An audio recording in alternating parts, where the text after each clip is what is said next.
With that, today's speaking is two of our charitable partners, Megan Welty from Courage Kenny and Courtney Poja from Cornerstone. I'm going to briefly introduce them and then have them come up to present checks to them from the Bloomington Rotary Foundation. Megan Welty is a senior program specialist at Courage Kenny. She's passionate about recreation, inclusion, excellence, and empowering others. She currently coordinates the following activities and lessons: adaptive ski and snowboard program, rock climbing, archery, Nordic skiing, adaptive cycling, including hand cycling, bowling, amongst others. It's quite active. And we'll hear more from her in a minute. Courtney, as we all know, former Rotarian. She is the Senior Director of Advancement at Cornerstone. She went to the University of Wisconsin, Madison, and then went on to the U of M to receive her law degree. She comes with 16 years of fundraising experience, developing donor and sponsor relationships. So if I can have the both of you come on up to present checks. And I believe Becky will be our Federico Fellini. Megan, I would like to present a check for $2,000 to Courage Kenny. Nope, we got to wait. Okay. 1, 2, 3. Thank you. And Courtney, I'd like to present a check to Cornerstone for $1,050. Thank you.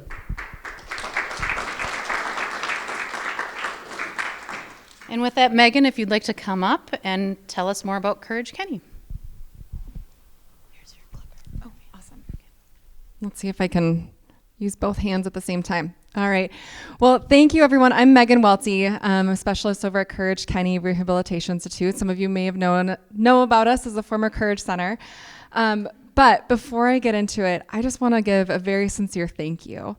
I was reminded again today that this group of amazingly passionate people have raised over $1 million of support for Courage Center and Courage Kenny Rehabilitation Institute over the years. And you guys all deserve a big round of applause because that's incredible, the work that you do in the community. I was just telling Becky earlier that I was privileged enough to be a Rotarian Student of the Month when I was in high school. So it's always been something that was near and dear. And actually standing up here and doing the Pledge of Allegiance reminded me of my days in 4-H.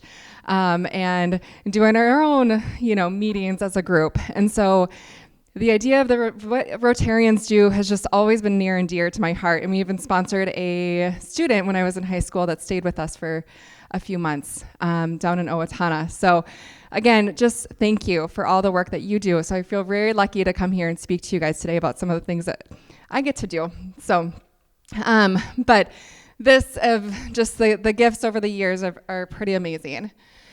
So a little bit about Courage Kenny. Many of you may know it as the Courage Center, which was founded in 1928, and we merged with Sister Kenny Rehabilitation Institute, part of Alliant Health, in 2013. So we do have that new name, Courage Kenny. We serve over 100,000 people annually, and it's a full, comprehensive rehabilitation services. There's PT, OT, speech, driver's assessment of training of helping people get back on the job training, a full physician care clinic, basically a one-stop shop for folks with disabilities. It's pretty incredible.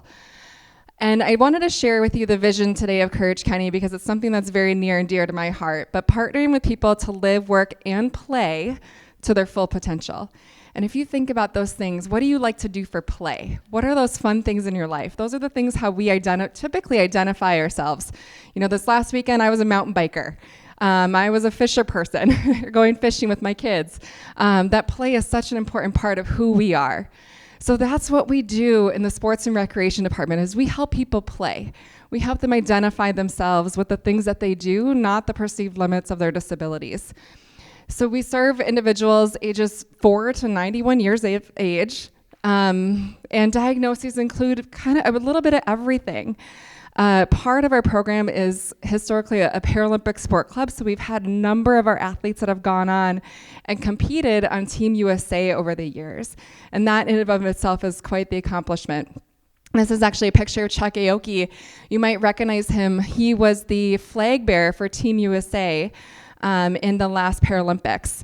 And during that process, he reminded us that, you could become anything. I think our former director met him when he was 6 or 7 years old in the parking lot with his mom, and eventually he found wheelchair rugby and is now, depending on the day, the number 1, number 2 player in the world. And uses his sport to inspire more young athletes to get into sport. And really the story of you can achieve anything if you put your mind to it. So our programming takes place around the Twin Cities. But the most important part about all of this is removing those barriers for people. So for us, sometimes it's just that mental barrier of, I don't know if I can do this. Sometimes it's a financial barrier. I don't have the means to do this. So whether those barriers are real or perceived, that's why we're in the business, is helping people move past those barriers and learning valuable life lessons. If you think back to the days of playing sport, or maybe you still do, what are those things that you learned while being a part of a team or an individual sport, and where that can take you in life. So here's just a list of some of the current offerings that we have. It's been quite a journey the last few years. We went virtual for about 1.5 years, almost 2 years. So it's really fun that we're back on the court playing all these different things. This last week, we launched our cycling program, which happens around the metro area. We go to different trailheads every single week. Golf is up and running now. Tennis, track and field. We actually are hosting a huge track and field meet this weekend with USA Track and Field down at Lakeville High School. Water skiing is going to be starting up here soon. That's always a fun one because, we do live in Minnesota, so it's pretty popular. But I wanted to show you just a little bit about where your funds are going. One of the most expensive part of our programs are the adaptive equipment that is needed in order to do these activities. So just for example, the sports wheelchair that this little girl with the tennis racket is in, that sports wheelchair costs around $3,000. And we use those sports chairs to play basketball, tennis, softball. They're really a workhorse of the program, and they make so many activities accessible for kids and adults. And so instead of telling a family, hey, you need to go out and buy a sports wheelchair in order for your kid to play basketball, that's way more expensive than a pair of tennis shoes to be able to play ball. So we provide that adaptive equipment so kids can get out and play. That's the mono skis, the youth hand cycles, just an example of some of the equipment that we provide. We actually have one of the largest fleets of adaptive alpine ski and snowboard equipment in the country. Actually, much of it is stored right here at Highland Hills in Bloomington. And so super lucky over the years that we've been able to continue to build up that fleet and serve more and more people out on the Hill. Some annual events that we have coming up, the Courage Kenny Wheelchair Basketball Tournament. This is the longest standing wheelchair basketball tournament in the country, which is pretty cool to have right here in Minnesota. This summer we're hosting an Intro to Wheelchair Sports Camp for kids, and then also a Jerry Anderson Memorial Wheelchair Softball Tournament for our infamous Rolling Twins, which typically place 1 or 2 in the country. And then coming back in 2024, we're going to be hosting the Discoverabilities Expo. We did this pre-pandemic at the University of Minnesota and brought together all the different adaptive sports organizations from around the Twin Cities area and greater Minnesota and had a showcase for people. Gave them an opportunity to come and try the different activities, meet the coordinators, find volunteer opportunities. For students, it was great because they could learn about what was out there in their fields. And for folks that were just looking to try something new, it was the perfect place to go and see what it was all about. Similar to Rotary, our programs could not happen without volunteers. They are our instructors, our coaches, and really the backbone of who we are. They give so much time and skills and talent to the program. Here's a picture just right here in the backyard at Highland Hills. We actually took TC bear skiing, believe it or not, which was quite the fun experience. But in this last year, we had over 400 volunteers that have been involved in the program. been pretty interesting over the last couple years. That number has taken a dive. We're hoping to continue to build it back up, but I'm sure you guys have all felt that as well, that volunteerism is changing. So we're looking for new ways to engage volunteers because it is a weekly commitment. It's just like coming to these meetings. Like it's a pretty big commitment for people, and we're finding more and more groups want to be kind of do that one-time experience and move on and not necessarily volunteer on a weekly basis, but that is what changes lives. And I know all of you in this room, are a big testimony to that. So some things that we have coming up, if you're looking for one more thing to add to your list, but the softball tournament, not only to volunteer, but just to come out and see wheelchair softball in action. This is such a fun tournament. We actually have an accessible wheelchair softball field that we worked with the Minnesota Twins in the city of Brooklyn Park to build in Northwoods Park. And it's kind of like you might be familiar with the Miracle League fields. This one's a little bit different where it's more like the surface of a tennis court. So the wheelchairs can really zoom fast on this field. And then some of our biggest needs right now is we're looking for boat drivers with their water ski boats on Lake Owasso as part of our water ski program, golfing, alpine skiing, and snowboarding, continuing to build the bench of our wheelchair basketball coaches, and power soccer. So it's not only volunteers that make this program happen, but the community support, whether that's partnering with different corporations, different school districts, other nonprofits, for example, Three Rivers Park District with going skiing at Highland and schools, but then also the philanthropic support that helps keep the program participation fees low, be able to continue to renew our adaptive equipment. The technology is constantly changing. And then getting folks to the programs and seeing what it's all about. You never know when you're going to introduce somebody to a life-changing activity. Let's see if this one works. You might have to click on it, maybe? No? Okay. I can send it to you later, too.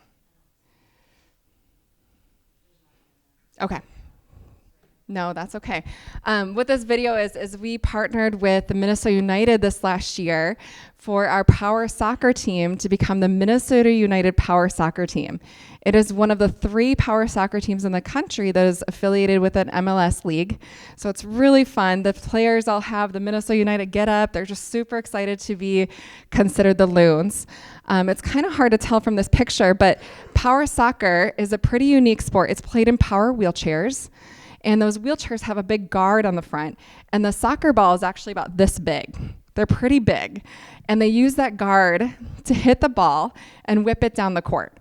But these aren't just any power wheelchair. These are specialized power wheelchairs called the Strike Force. And they move fast. Anytime we have somebody get into one of these chairs, we always dial it down 10 notches because it'll make you dizzy if you haven't operated one before. It's run typically by a joystick, but what's cool about it is they can be manipulated. So say somebody doesn't have use of their hands, well, we can put the joystick down on their toes so they can move the chair with their toes. We have individuals that have higher level spinal cord injuries that might use what's called a sip and puff, where they basically blow and suck air, and that can move the chair. Or small movements of their head. So it is truly an accessible sport. It is super, super fun and also very, very competitive. And so our team is actually going to be traveling this weekend to nationals, which I think are in Indiana this year, competing. I think there's going to be probably 30 plus teams from around the country that are competing at the national tournament. So for us, it's really fun to be able to be a part of the Minnesota United, but the best part about that relationship is hopefully using that platform to inspire more kids to get involved in sport. So for more kids to see that soccer is soccer. It doesn't matter if you're playing it on a soccer field with grass or you're playing it on a gym floor in a power wheelchair. But it's all the same sport, and we can unite around that. So those are just some of the fun things that we have going on right now that we get to be involved in, and just want to continue, the message of gratitude for this club specifically and all the work that you guys do to help make these activities happen. So thank you.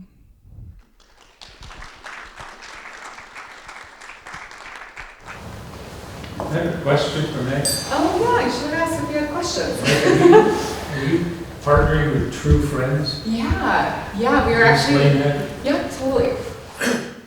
That's a great question. So True Friends now operates Camp Courage, the former Camp of Courage Center, and we have been partnering with them. We actually just reached out to them about possibly helping us with our adaptive horseback riding program. So they do incredible work, and what's so fun is just like the Discover Abilities Expo that I mentioned, where we brought all these different organizations together. You know, True Friends is one of them that just does amazing work for folks with disabilities in the community, and for us, recreation is recreation, so let's get out and play. So they do some awesome stuff. Yeah. Any other questions while we're figuring out this other slideshow? I'll make a comment. I'm not sure if people know the history, but as far as I recall, we got started doing Courage Center by Lee Sundette. And if you haven't been out to the camp, you might not be aware that Lee donated a cabin at the camp. It's just pretty cool.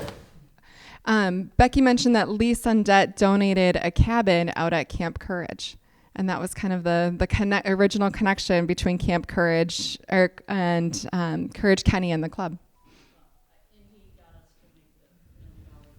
And he was part of the $1 million commitment. Yeah, thank you. All right, I'll pass it on.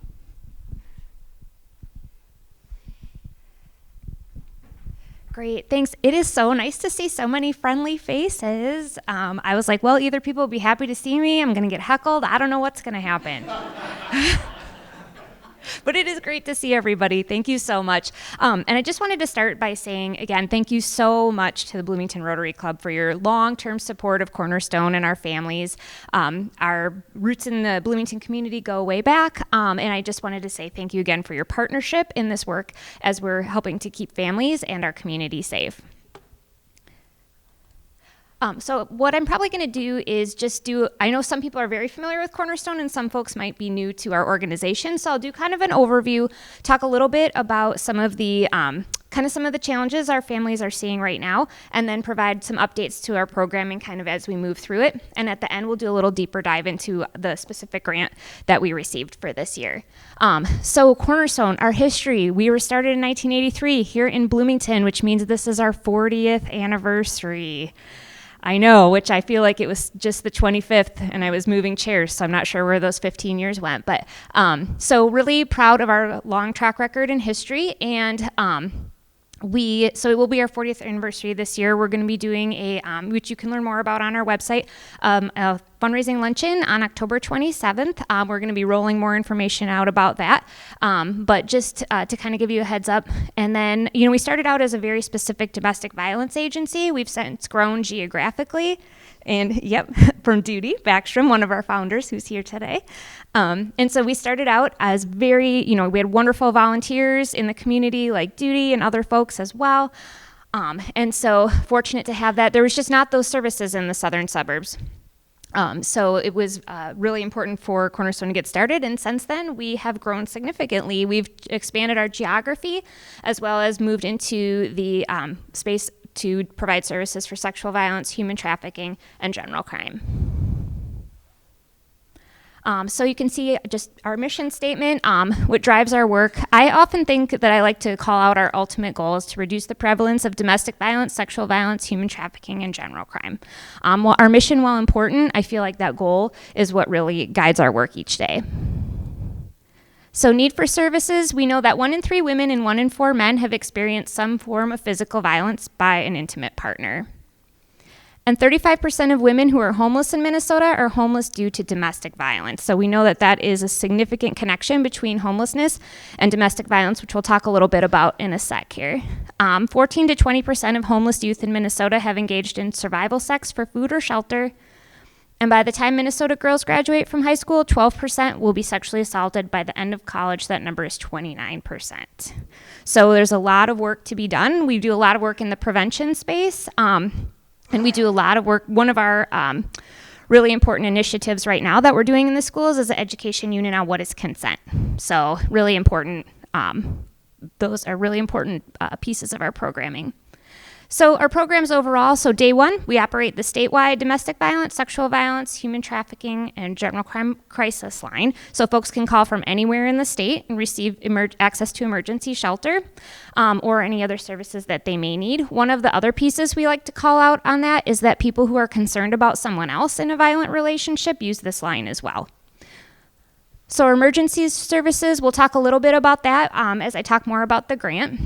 But that's our safe shelter for adults and kids.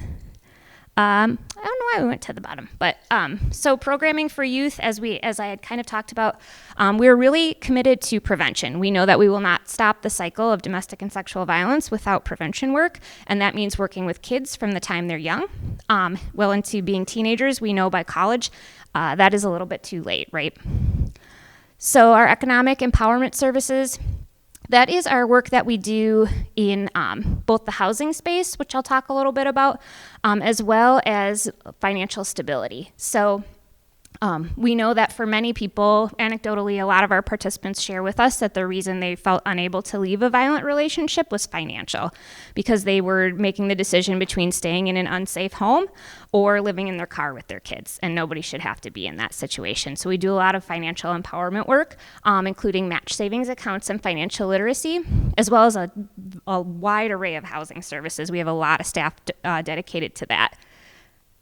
So our criminal and civil justice intervention services, that's writing orders for protection and doing accompaniment with with participants as they're going to court and helping prosecutors and law enforcement put a case together and providing that support as they move through the system. We do have some advocates who office on site in law enforcement agencies, and so that partnership is really important because they can bring that skill set.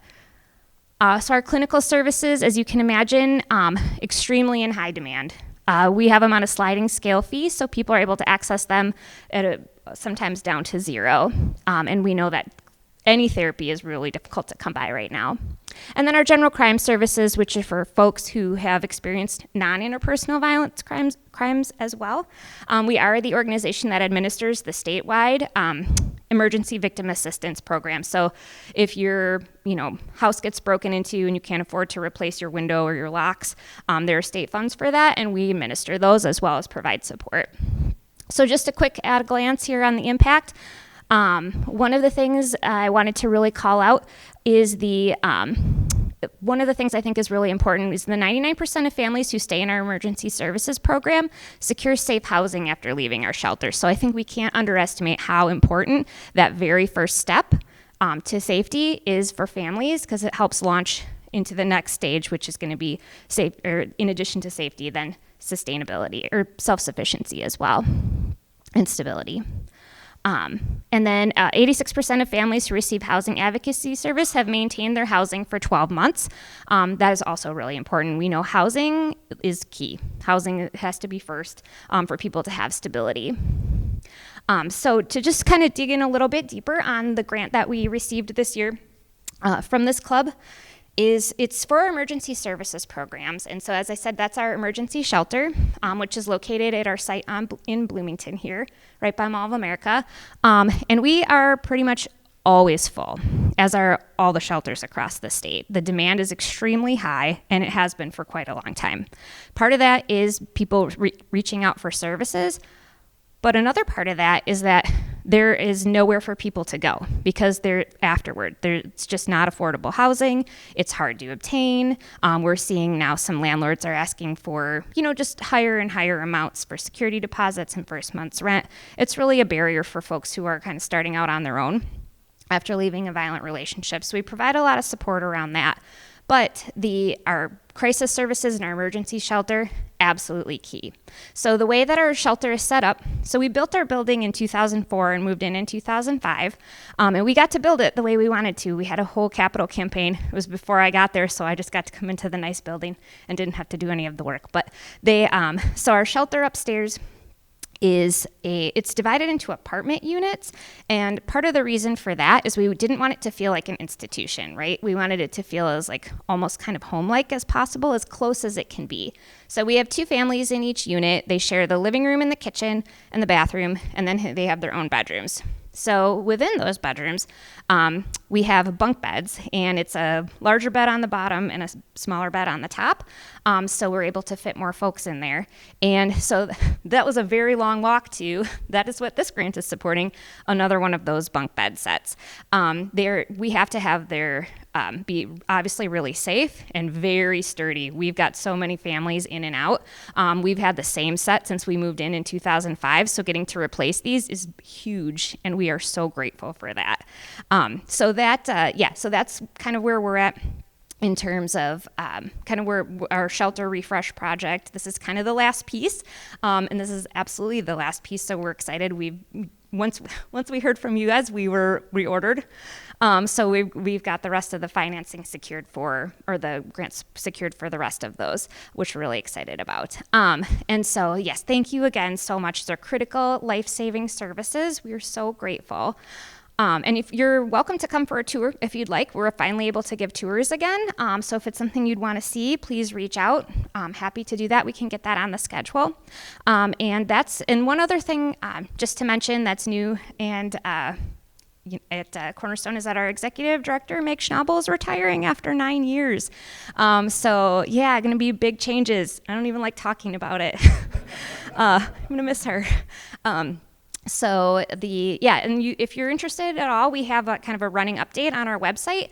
We also have the position posted. If you know anybody who would enjoy being my boss, good luck to them. No, I'm just kidding. So we're just trying to spread the word in the community. So, and that's pretty much it. So thank you so much. I'm happy to answer any questions if folks have them, now or after. Yes. Security, is that become even greater concern with all the proliferation of weapons in people's hands, including the, say, former partners of these victims? Yeah, it's always scary. I would say that we are fortunate to we have a lot of cameras everywhere. We have Bloomington PD on 2 panic buttons, and they are there in a heartbeat, whether you mean to press the button or not.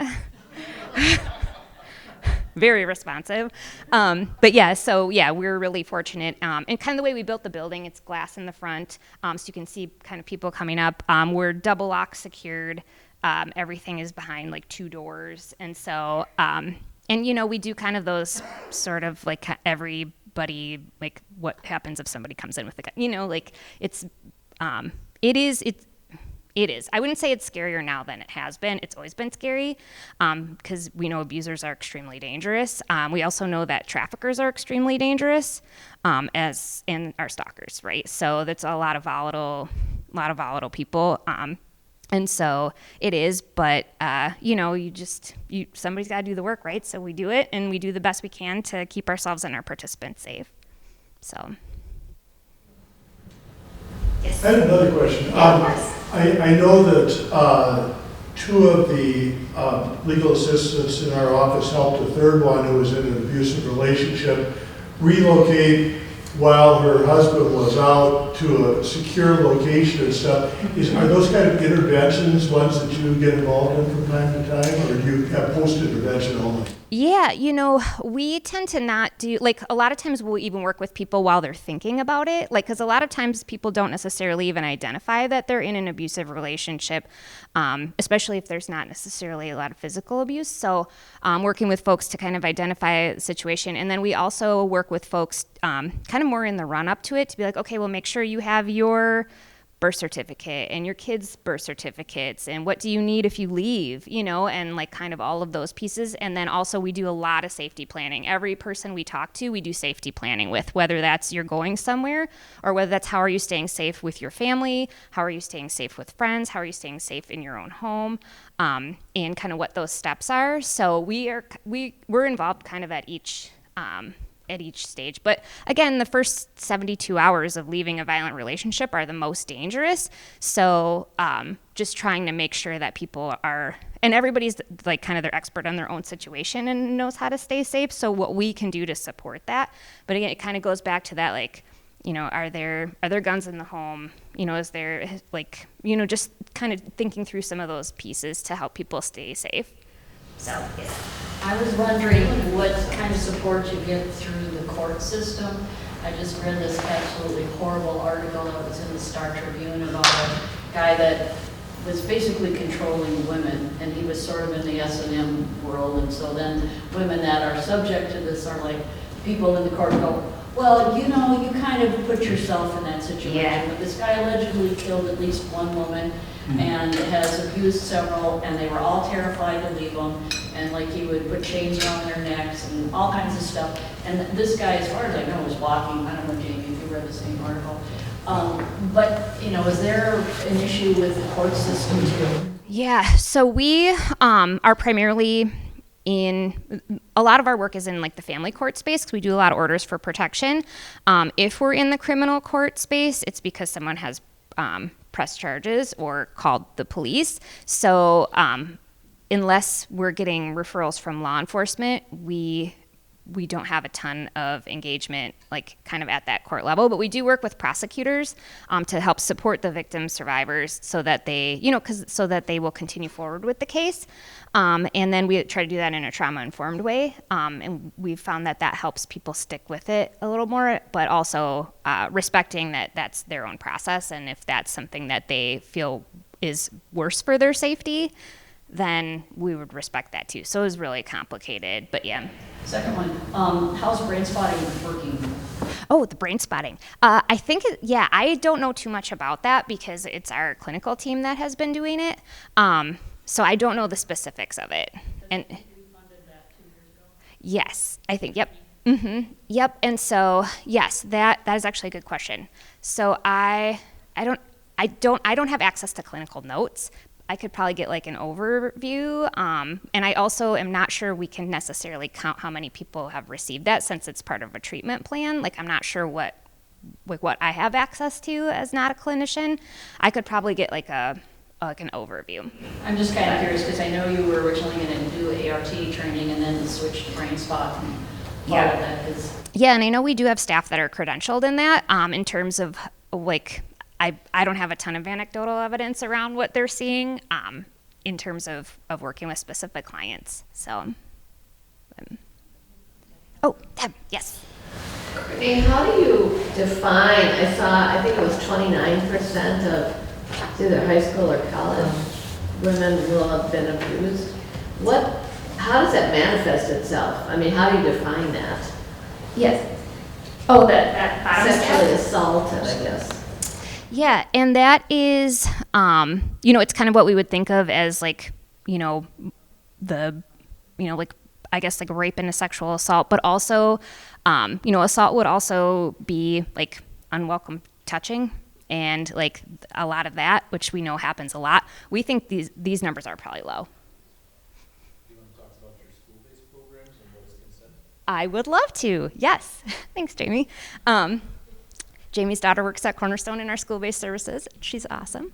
So in our school-based services, we do classroom presentations as well as one-on-one work.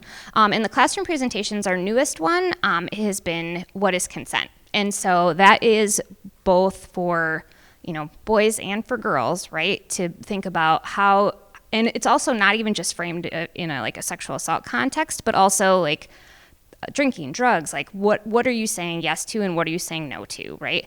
And so how to frame that up. And it was at the request of teachers and parents and a lot of adults to really be like, how we need to start talking about this younger, right? Because by the time kids get to college, it's kind of too late. So we need to start talking about those issues earlier. And we've had a lot of demand for that presentation, and it seems to have been really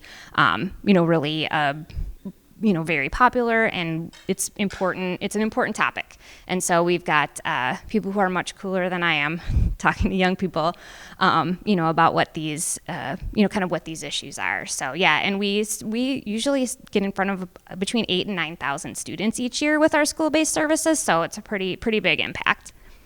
I think it fits with Deb's question too, because I'm not an expert, but my understanding is that a lot of sexual assault is not just what you perceive as rape, but it happens in relationships. It happens in situations where it's not clear what boundaries exist. Yeah, exactly.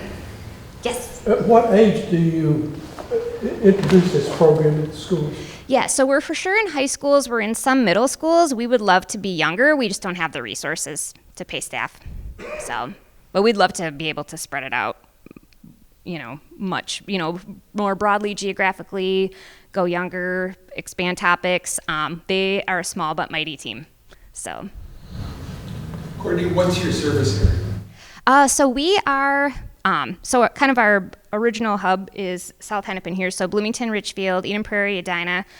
We then added St. Louis Park and then into the northwest. So Robbinsdale, Maple Grove, Brooklyn Park, Brooklyn Center, and then now we're in Minneapolis proper as well. So we are some services, not everything.